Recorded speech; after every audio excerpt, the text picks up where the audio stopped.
Кыргыз элинде саякерчилик менен алектенген аялдар өтө сейрек да. Азыркы күндө баягы жаңыдан ошо 19 жаштагы кызы саякерчилик менен алектенет экен. Ошол боюнча сиздин пикириңиз? Кыргыздар эң байыркы көчмөн калк. Ошо Евразия кең мейкиндигинде миңдеген жылдар бою көчүп, анан кийин ошо кыргыз элинин атак даңкын баатырлык, күлүк ат, анан кийин кыздар чыгарып келген. Бул өзү биздин тарыхыбызда эң кеңири белгилүү. Анан мындай тарыхка келе келсек, мисалы Манас атабыз өлгөндөн кийин Каникей төркүнүнө кетип калып, мына ошол жакта Семетейди тайкелерин болчу тарбиялап, анан кийин кантип эмне кылып өтүш керек дегенде, ошо Тайторуну кадимкидей өзү саяпкерлик кылып, анан Тайторуну чапкан. Бул өзү Тайторуну чапканга дагы ошол 60 аттын ичинде канчалык деңгээлде анын күлүктүгү, анын сымбаттуулугу, анын ушунчалык даярдалып келгенден кийин кандай болот деп, бул Саякбай атабыз Тайторуну Каникей апабыздын чаптырганы, ошону көз салып отургандыгы, анан өзү Тайторуну даярдаган да саяпкерлик кылып. Ошо баардыгы тең кандай болот, эмне болот деп айтканы биздин тарыхыбызда бар. Анан кийин бул кызыбыздын, Калия кызыбыздын ушул заманда саяпкер болгондугу дагы менимче биздин тарыхыбызда болгон. Мисалы Жаңыл мырза, Кыз Сайкал, бул тарыхта калган улуу инсандар. Мына ушулар дагы тарыхта калганда ошо мыкты өзлөрү саяпкерлик менен тандап алган аттарынын негизинде калышкан.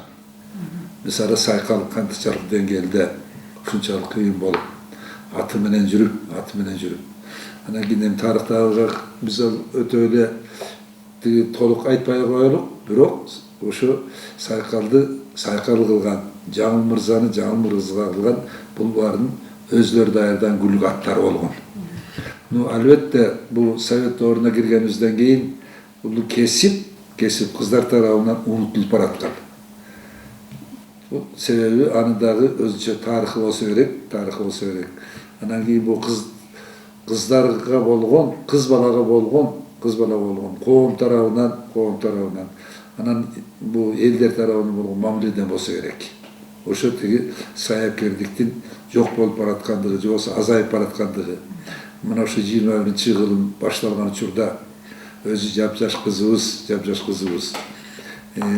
жылкычынын үйүндө эмес, жөнөкөй эле карапайым жумушчунун үйүндө, мына Тыныбек атасы шофёрлук кылып, айдоочу, айдоочунун үстүндө өзүнүн өзү акыркы 3-4 жылдан бери өзүнчө атты тандап, ошо атасын көндүрүп, мен байкашымча, анан ошо атасы кызынын тилин алып, кошо жүрүп, ошо ат тандаганда дагы алдын ала ошо атты көрүп туруп, бу кандай чуркай алат, кай жеринен мыкты жактары бар.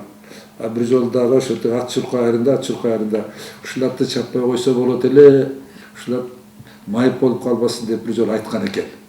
Анан ошондо дагы мен укканым бар, мына ошондо дагы ошол ат тиги чуркап келатып туруп 3-чү курукка барганда буту сынып ушундай болгон. Демек бул өзү жараткандан бул касиети бар. Ошо атты байкап, атты эметкендиги. Биринчиден мен айтаар элем, бул кыздар тараптан саяпкерлик бир жагынан жараткан берген сапат. Экинчи жагынан ошо жараткан берген сапатын өнүктүрүп, өстүрүп, анан ошого жараша таалим алып, турмуштан аттанып, анан ошо атты байкап, азыркы багып жүргөн атын дагы өзү тандап, анан өзү көргөзүп, анан билермандар дагы ошо тиги Калиянын ишине көз тийбесин деген кыргыздын жакшы сөзү бар. Ошо өзүнүн өзү тандап алып, ошону атайын даярдап жүргөнү дагы бул өзү жараткандын берген касиетин ошо атайын эрте билип, анан үйдөн колдоо болуп, атасы тараптан колдоо болуп, ошону өнүктүрүп атканы бул өзү кыргыздын жаңы тарыхый шарттагы Bayırtadan beri elimizde yaratkan saltı ulam. Şu sahipkerlikti kesip bulup atayın. Oşol at çavuğa үйрөнүп аткандыгы бул өзү биздин ошо жетишкен турмушубузда жетишкендиктерибиздин бир көрсөткүчү. Ал эми кыздардан саяпкер болгонбу деген кепте мисалы бул көчмөндүк турмушта көп ар кандай сапаттар болгон. Көчмөндүк турмушта биринчи жолу согушка катышканда эркектер жок болуп кетип, анан аялдар өзүлөрү чыгып, калкын, журтун сактап калган тарыхта көп эле фактылар болгон. Демек, ошолордун баардыгы тең. Аттын сапатын, мүнөзүн, анын тиги мүмкүнчүлүктөрүн пайдаланып туруп, мына ошондо душмандарга каршы күрөшүп, элин, жерин сактап калган тарыхыбызда көп эле болгон. Ошондо эле тиги Айчүрөк мисалында деле айтсак болот. Канике апабыз мисалында айтсак да болот. Мен жанагы айтып кеткен тарыхта калган узун жомок болуп калган Жаңыл мырзаны айтсак болот. Эмне үчүн Жаңылга мырза деген сөз кошулган? Мырза деп эркектер да айтат да, а бирок Жаңыл мырза деп. Анан кыз сайкалды. Эмне үчүн кыз сайкалды? Мына сайкалдагы ошол учурунда элин жерин коргондо эркектерге каршы күрөшүп, ошо атынын мыктылыгынан ошо эркектерден качып кетип атын мыктылыгынан, себеби аны өз тандап, өзү саяпкерлик кылып, ошол деңгээлге жеткирген.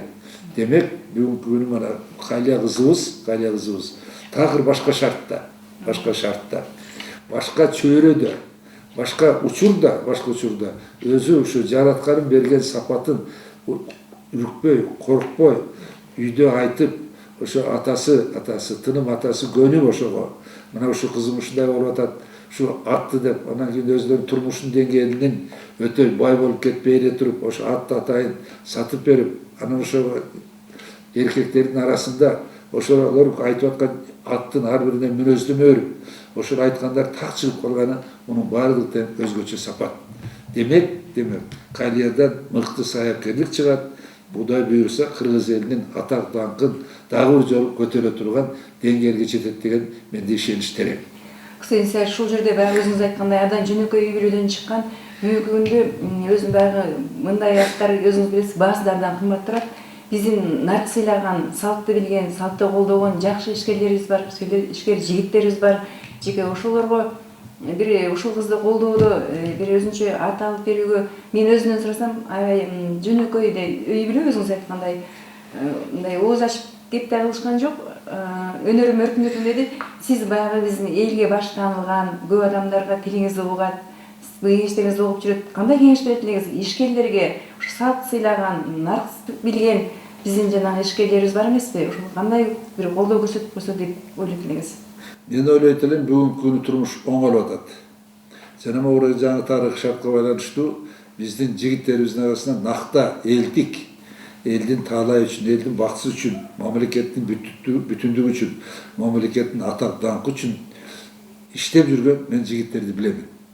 Демек, ошол жигиттер бул Калиянын жараткандан берген өзгөчө сапатын байкап калса, мына ошого көзү түшүп калган атына сатып берүүгө, ошого жардамдашууга болгон жигиттерибиз бар деп ойлоймун. Сиз бир жакшы пикир айткан экенсиз. Ушундай саяпкерчилик аялдардан, кыз балдардан чыккан бул төнөр кылымда бир жаралат деген экенсиз. Көптөрдүн ичинен жалгыз болуп саяпкер болгону бул өзү 100 жылда бир болчу кайталамай турган окуя. Бирөөнүн атын көрүп туруп эле, ушул атты бүгүн чаппай кое турса болот эле, мерт болуп калат деген кыргызча сөз айткан. Анан ошол ат экинчи куругунда чыны менен эле аксап анан буту жарадар болгон. Буту сынган. Көрдүңүзбү?